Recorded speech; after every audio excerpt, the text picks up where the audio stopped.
Take a wound mishal ke ruot riak charge lony re thijiɛɛn e yieenä ka pes ngwan. Jena wa charge yieen charge chekeka ka dobrana shalat keje. Okay. Wajen me yan keje wate ke dwer mishalat ka dobe dana shalat keje. Jena bana kwen ke jen lerme. Take a mobile call mishalep ka Koch County. Gwada dana la neiti jidwer la ka lokaten.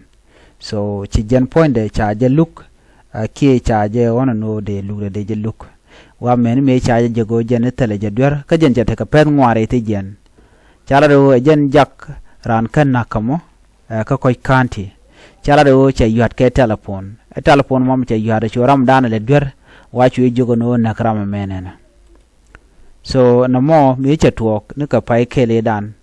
no wa chang wol de ka pai kel wajen chenge dane roja karan ka jena karan ka jaga chwaran chu na ka Koch County en gwazma chai yen lo che chu tere te jena gwazma me shamo bal ko chaje banonga en gwazme chab jegono nene chi jen guran yo de kamo lo tele order mi jetu bano ya ran ka no ka do be shukume che ta dor che je ben gor ga je chwa jegano cha yene jabang a road riak poinde jena kwar ke director ka RRC organization wajera director wa teleramchi yodaka wa chaka ne jeka ko yan ka je charai karan ke telephone charan yugo jine nagran ko Koch County wa shukume shukane shugijeno dongor ude me je nagran shukume koledial kine de konla yodaka KMTN wone ka zen wacha koledial kori kondial wacha ko gwich chaje kono rwanyitin la ruot ke kaniti gol watele live threaten midetin me jogana no nakara menena chaje kono tele jadwer cha chenge jeka kume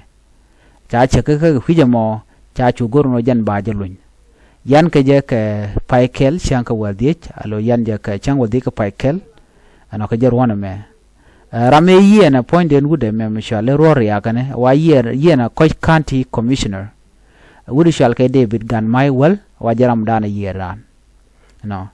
lara jen wonene e rodriak jaram dana top order ke jaram laro ba gad nyimman ba janak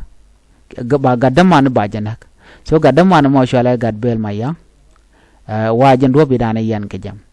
mi ko ti go nyutna ka cha ko dia cha ka stress cha ko le dia la yo de tin ka zen kam tian kan dia cha ko gor ko jena kwar RRC director cha ji ko no jen cha cheng na je ka do bana cha nyi dia cha ko gwi na me jen dana gor de nywa ga yekel ana ban je mu do dien biya ta kamal bye bye.